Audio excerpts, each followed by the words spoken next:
नमस्कार दोस्तों। हम रशिया से न्यूक्लियर सबमरीन लीज पर ही क्यों लेते हैं जबकि हम इसे खरीद भी सकते हैं। इंडियन नेवी के कई बार कहने के बावजूद तीसरे एयरक्राफ्ट कैरियर आईएनएस विशाल को मंजूरी क्यों नहीं मिल रही है। जब हमारे रॉकेट इंजन चंद्रमा तक जाने लायक भी बन चुके हैं तो फिर हम जेट इंजन क्यों नहीं बना पा रहे हैं। ये सारी डिटेल्स जानेंगे इस वीडियो में। नमस्कार दोस्तों, मेरा नाम है अमित और मैं स्वागत करता हूं आपका अमित अपडेट्स चैनल पर।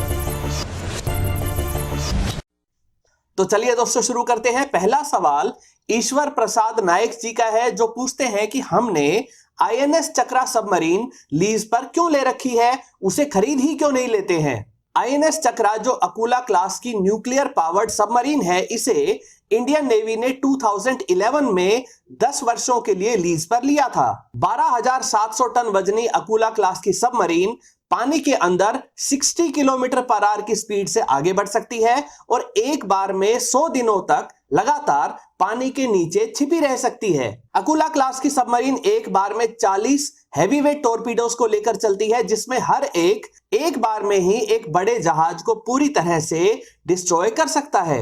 न्यूक्लियर पावर्ड होने की वजह से इसकी रेंज भी अनलिमिटेड है और इसमें 12 ताकतवर मिसाइल्स भी लगी होती हैं। अकुला क्लास की सबमरीन्स बहुत अधिक स्टेल्थी होती हैं। इन्हें ट्रैक कर पाना बेहद मुश्किल होता है। ये बेहद ही कम साउंड पैदा करती हैं। न्यूक्लियर प्रोलिफरेशन ट्रीटी के तहत न्यूक्लियर सबमरीन बेची नहीं जा सकती है, सिर्फ लीज पर दी जा सकती है और इसमें भी न्यूक्लियर पेलोड वाली मिसाइल्स लगाकर नहीं दी जा सकती है। इसी कारण भारत को $1 बिलियन चुकाने पर आईएनएस चक्रा 10 वर्षों के लिए लीज पर मिली हुई है। पिछले वर्ष जब बालाकोट एयर स्ट्राइक के बाद पाकिस्तान के साथ हालात टेंशन भरे थे, तो यही आईएनएस चक्रा अरब सागर में तैनात थी।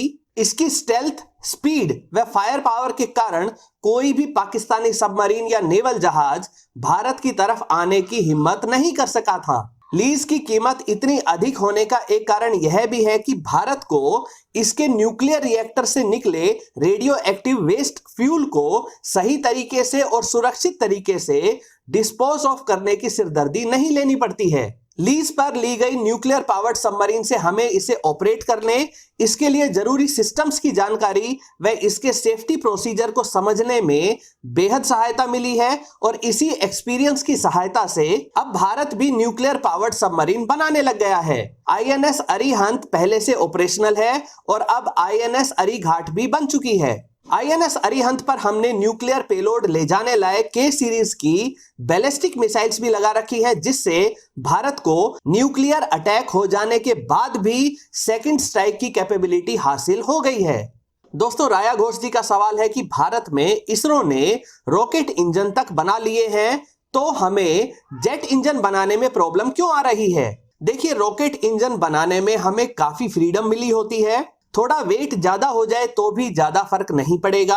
इसे सिर्फ एक बार ही कुछ मिनट्स के लिए ही काम करना होता है। ज्यादातर रॉकेट्स अनमैन्ड होते हैं, इसलिए रॉकेट इंजन के फेल होने पर रॉकेट के क्रैश होने से पायलट की जान नहीं जाएगी। वहीं दूसरी तरफ फाइटर जेट का इंजन बेहद सावधानी से जितना हो सके उतना छोटा व हल्का बनाने की कोशिश होती है, ताकि फाइटर जेट के वेट व फ्यूल ले जाने की कैपेसिटी पर फर्क ना पड़े। साथ ही इस इंजन को हजारों घंटों तक अलग अलग ऊंचाई पर अलग अलग स्पीड पर उड़ने लायक बनाना होता है। सिर्फ एक बार ही इंजन फेल हुआ तो पायलट की जान जा सकती है, इसलिए फाइटर जेट इंजन को सुपर एफिशिएंट होने के साथ साथ बेहद रिलायबल भी होना चाहिए। ऐसे इंजन को बनाने में जो रिसर्च एंड डेवलपमेंट का काम होता है, उसमें बिलियंस ऑफ डॉलर का खर्चा आ जाता है। उसके बाद भी ये गारंटी नहीं है कि अच्छा इंजन बन पाएगा या नहीं। चाइना भी इतने वर्षों से इतना ज्यादा खर्चा करके, रिवर्स इंजीनियरिंग करके भी एक अच्छा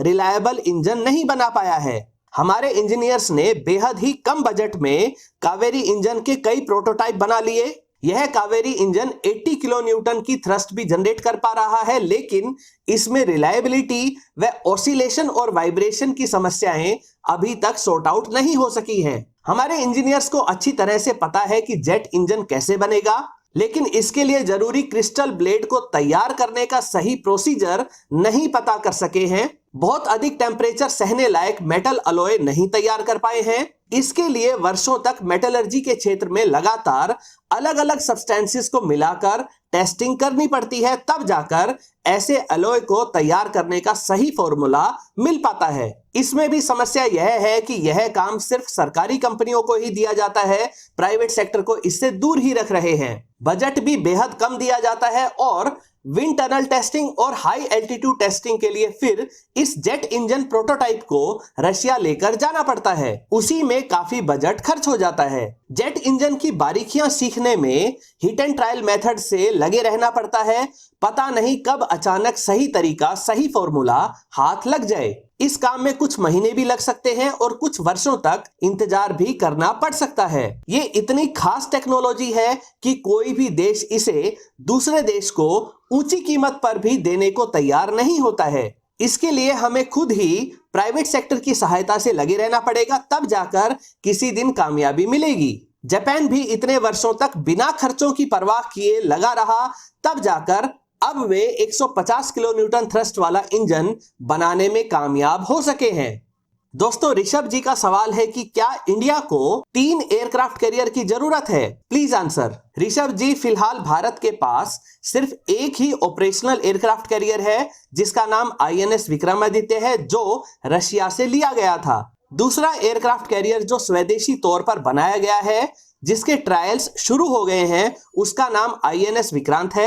इंडियन नेवी कुल मिलाकर 3 एयरक्राफ्ट कैरियर चाहती है, ताकि अगर एक एयरक्राफ्ट कैरियर रिपेयर, मेंटेनेंस या अपग्रेड के लिए शिपयार्ड में भी हो, तब भी अरब सागर व बंगाल की खाड़ी के लिए हमारे पास 2 एयरक्राफ्ट कैरियर जरूर हों। इसीलिए तीसरे और कहीं ज्यादा बड़े एयरक्राफ्ट कैरियर INS विशाल का प्रपोजल इंडियन नेवी की तरफ से सरकार को दिया गया। न्यूक्लियर पावर्ड इस तीसरे एयरक्राफ्ट कैरियर को बनाने का खर्चा लगभग 12 से 15 बिलियन डॉलर्स का आएगा। उसके बाद फाइटर जेट्स और सपोर्ट फ्लीट के जहाजों का खर्चा अलग से। एयरक्राफ्ट कैरियर किसी भी नेवी के सबसे बड़े जहाज होते हैं और नेवी की शान कहे जाते हैं। साथ ही ये अपनी ताकत दिखाने का भी एक अच्छा तरीका होता है। इसीलिए इंडियन नेवी की तीसरे एयरक्राफ्ट कैरियर की डिमांड सही लगती है।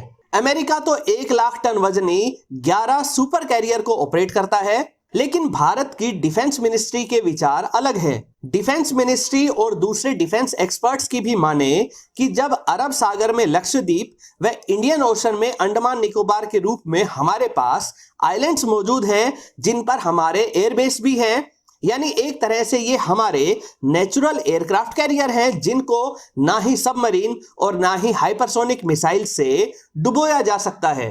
तो फिर हमें तीसरा और इतना महंगा एयरक्राफ्ट कैरियर बनाने की आवश्यकता ही नहीं है। जिस तेजी से हाइपरसोनिक स्पीड वाली मिसाइल्स की डेवलपमेंट चल रही है, यानी ऐसी मिसाइलें जो 6000 किलोमीटर पर आवर से ज्यादा की स्पीड पर मैन्यूवर्स करते हुए एयर डिफेंस सिस्टम को चकमा देते हुए एयरक्राफ्ट कैरियर जैसे बड़े टारगेट को आसानी से निशाना बना सकती हैं। ऐसी हाइपरसोनिक मिसाइल्स के जमाने में इंडियन नेवी अपना ज्यादातर बजट सिर्फ ताकत दिखाने के लिए तीसरे एयरक्राफ्ट कैरियर को बनाने में खर्च कर दे, तो ये बात कुछ गलत लग रही है। जब भारत हजारों किलोमीटर दूर जाकर किसी दूसरे देश पर अटैक करने की मंशा ही नहीं रखता है, तो फिर हम तीसरे एयरक्राफ्ट कैरियर को किस काम के लिए इस्तेमाल करेंगे? पाकिस्तान के पास बेहद छोटी सी नेवी है। पूरा पाकिस्तान हमारी जमीन से लॉन्च की जाने वाली मिसाइल्स की रेंज में है, तो पाकिस्तान के लिए हमें एयरक्राफ्ट कैरियर नहीं चाहिए। रही बात चाइना की, तो जब हमारे पास हजारों किलोमीटर लंबी कोस्ट लाइन है, बहुत सारे नेचुरल आइलैंड्स हैं जहां पर हम अपनी एंटीशिप मिसाइल्स को तैनात कर सकते हैं। हमारे फाइटर जेट्स कोस्ट लाइन के पास मौजूद बहुत सारे एयर बेसिस से उड़कर पूरे इंडियन ओशन को कवर कर सकते हैं, तो फिर हमें अलग से तीसरे एयरक्राफ्ट कैरियर की जरूरत ही कहां है।